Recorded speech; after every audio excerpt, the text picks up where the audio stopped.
When it comes to award season, if I didn't really vibe with a film that's like pulling away as a front runner, I don't necessarily talk about it. I like to praise other things that I really enjoyed in the previous year of film heading into the Oscars, because there's no reason for me to put down something that I just didn't vibe with. I didn't connect with it as much as other people, and that's fine.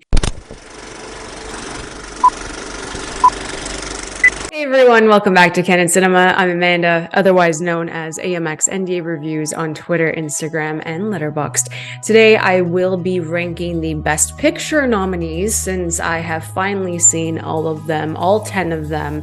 And, you know, every year there's just some that don't fit.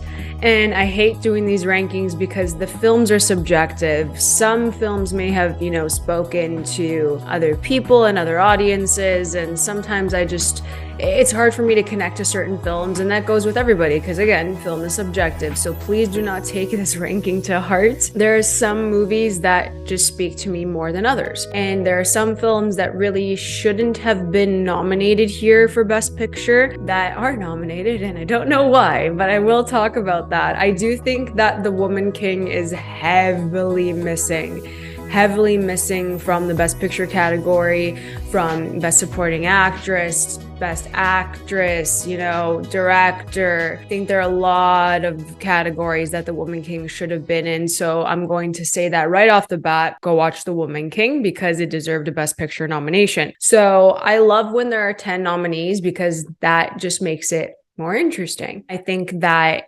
with 10 nominees, you are able to award at least every film if you can. I know that certain films have 11 nominations, 9 or 8 nominations, but I do think that you're able to kind of divide the wins and then everyone kind of goes home happy, No, there hasn't been a clean sweep in a very long time, and I can't see a clean sweep happening this year with the films that are nominated for Best Picture. So I'm going to start from number 10, work my way up to number 1, and just let me know in the comments below if you agree with my placements, if you think other films should have been nominated, or if you think I'm ranking them a bit too low. Let me know in the comments below because I know that that is about to happen, and I apologize in advance.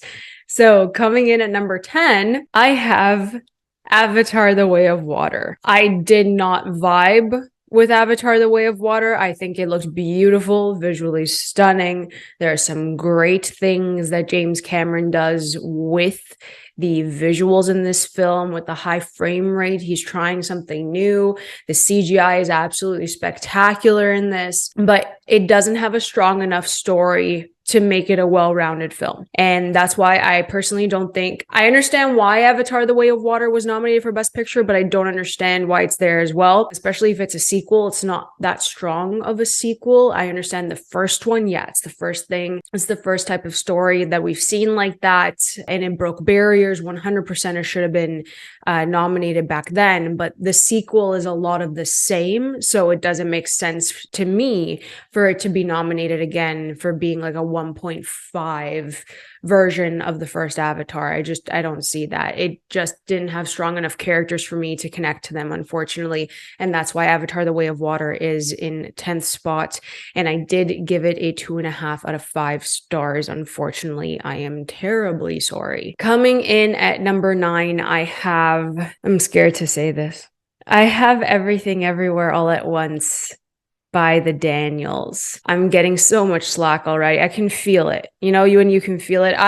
Here's the thing. When it comes to award season, if I didn't really vibe with a film that's like pulling away as a front runner, I don't necessarily talk about it. I like to praise other things that I really enjoyed in the previous year of film heading into the Oscars, because there's no reason for me to put down something that I just didn't vibe with. I didn't connect with it as much as other people, and that's fine. There's some great aspects in Everything Everywhere All at Once. The first half of this film is just so engaging. It's interesting. It's one of the most ambitious films that I've seen in a while, and I think think that the story was there where you have a very difficult connection with your mother because you've come out to her, and there is queer representation in here, and Stephanie Hsu gives a fantastic performance. The messaging kind of gets lost in the third act because you're going through this multiversal universe. It's really hard to go through different mediums in different locations and make it make sense and connect. And I understand what was trying to be done here. I think the first half is much stronger than the second half. It did overstay its welcome a bit, but again, the message is there, that you're going to love this person no matter what they do, no matter what decisions you make or made in the past. This one person is meant to stay with you in this kind of like karmic cycle that your person, you yourself as a human, is just destined to connect with this person and connect with your daughter on different levels. And I do understand that can speak to so many people, but unfortunately it just didn't connect with me. That's just me. Would I like it to win Best Picture? For sure, just because of how different the story is. It's an A24 film on top of that. For me personally, I don't think it's the strongest Best Picture nominee here. I did give it a 3.5 out of 5. So please don't hate me for Everything Everywhere All at Once. Coming in at number 8, I have Steven Spielberg's The Fabelmans. And the reason why I like The Fabelmans is because of Spielberg's love letter to cinema while using his own family issues.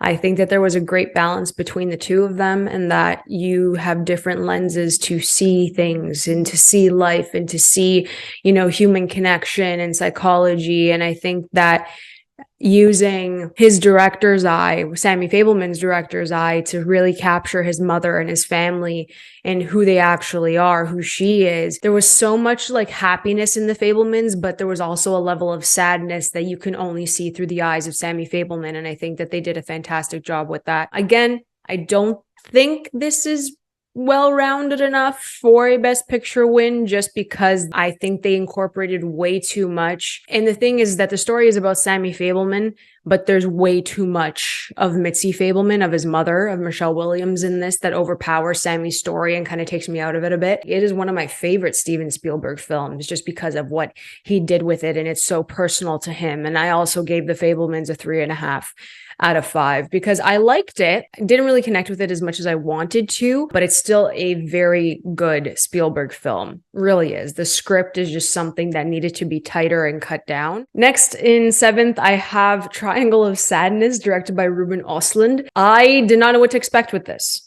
I had no idea, but I had a lot of fun watching this movie. Of course, it talks about the class system. It talks about money. It talks about how to mishandle your wealth and what it means to actually have money in today's generation in regards to being an influencer or, just owning these massive corporations, and just how to throw your money away and not care about anyone else. It's like a full film of just waste, which we see in the second act. It's just hilarious. I think Triangle of Sadness does go off the rails a bit in the third act. It's not as tight as I would have wanted it to be. The script does just go on and on in certain cases.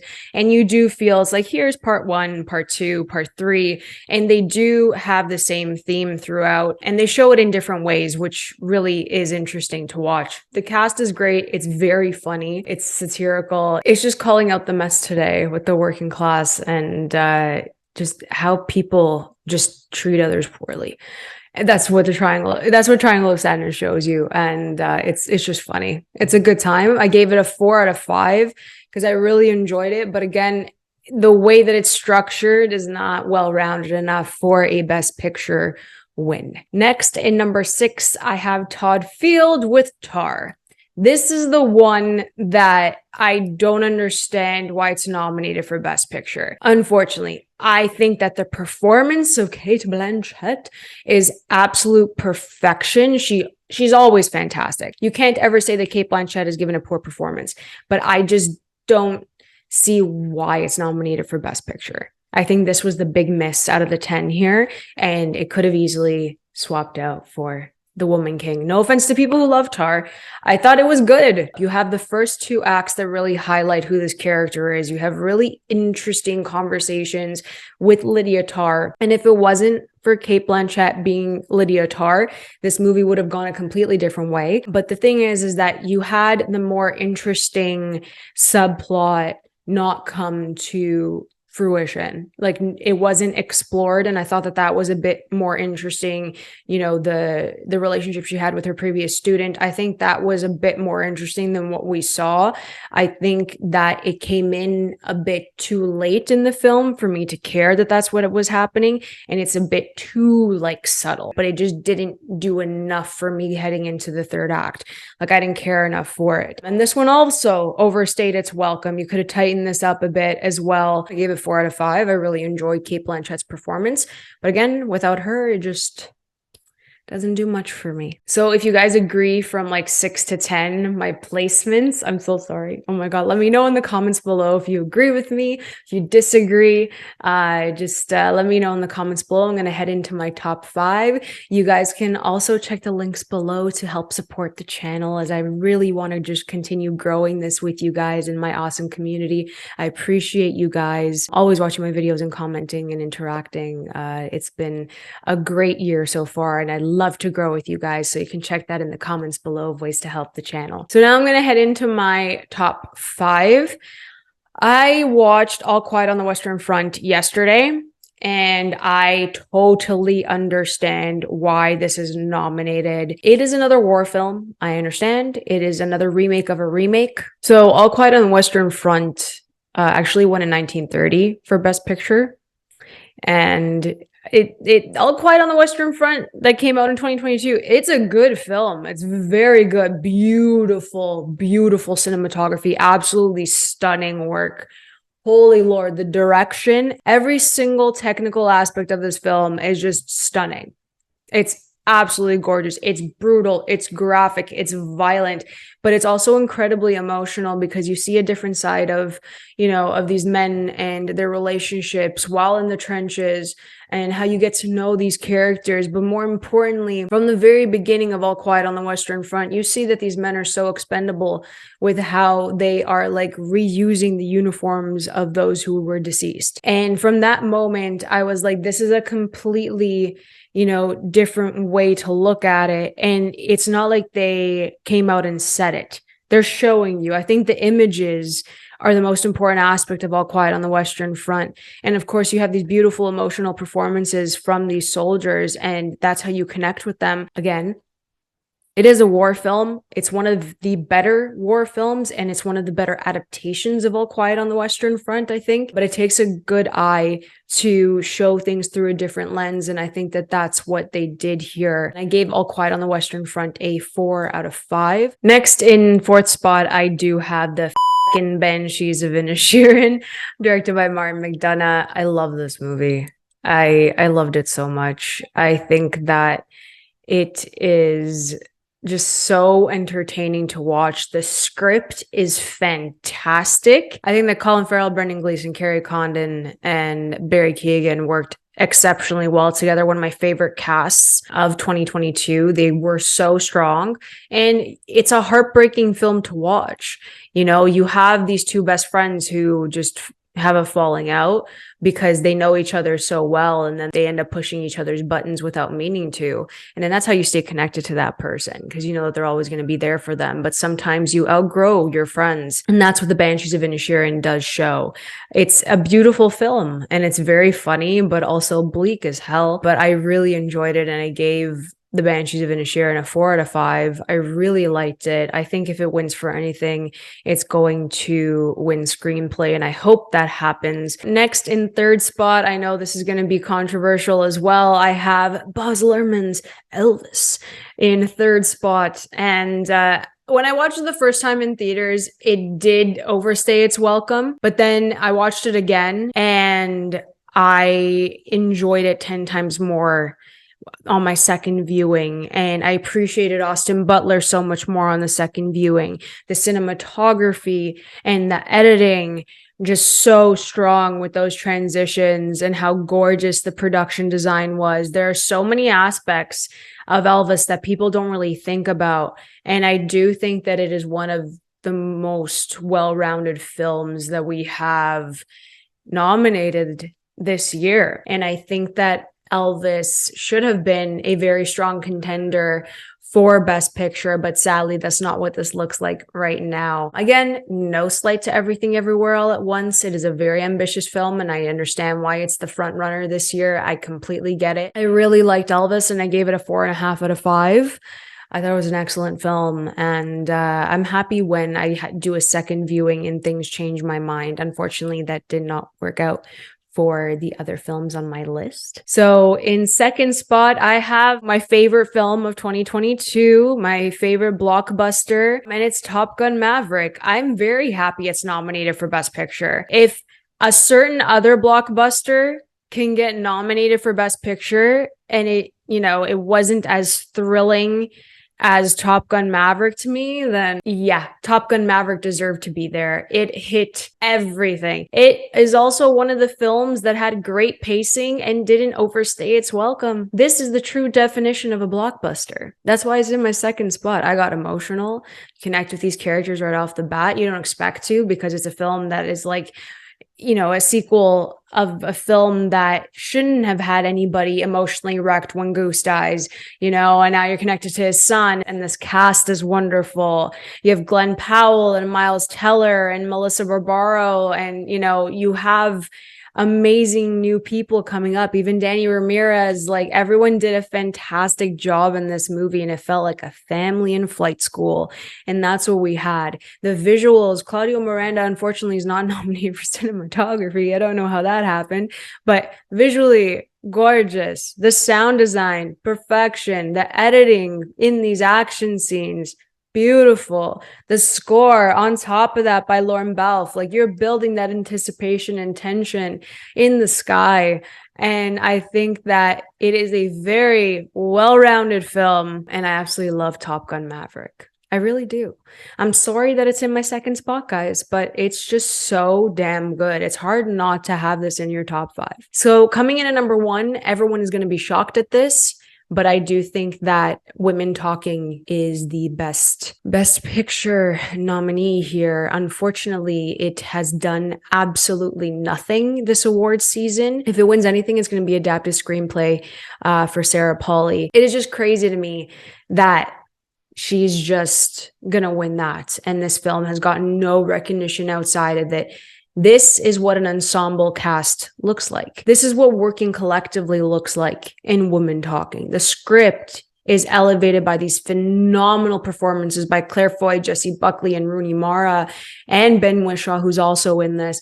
It is brilliant work from director of photography Luc Montpellier, who I interviewed, and it is just beautifully shot on top of that to really tie in the pain and even the hopefulness to break free from this, this current state that they're in. These women are basically locked up and used by men and abused by men. And I think that the hopefulness that is shown through the sun and just like the natural elements of this barn and trying to break free and looking out onto the horizon with the sun like streaming down while they're having these really intricate, detailed discussions about leaving or staying or fighting. And it's just amazing work. And Sarah Polley, even just being able to direct an entire group of women, to have each of them shine on their own and just deliver such powerhouse performances, it takes a lot. But Women Talking is a poignant film. It is an important film. It is a film that should have gotten way more recognition, but because of the subject matter, no one's going to care. Even though this takes place a bit earlier, it's still relevant. These stories are relevant. The way that others treat women, the way a system treats women will always be relevant. And I think that Women Talking did a fantastic job doing that. And that's why it's in my number 1 spot. So these 10 films have connected with so many people. We've talked about it over and over again, and Sunday is going to be a very big day. It's going to be a monumental day for everyone supporting everything everywhere all at once. I will have my predictions up possibly on Saturday or Sunday. I'm not 100% sure, but I will be posting those this weekend 100%. If you guys agree with my ranking, let me know in the comments below. I know that it is all over the place and I do have my favorites, but that's okay. So do you guys. Just let me know if you agree with them in the comments below. If you guys enjoyed this video, please like and subscribe. You can always follow me over at AMX NDA Reviews on Twitter, Instagram, and Letterboxd. I'll catch you guys next time. Keep watching movies.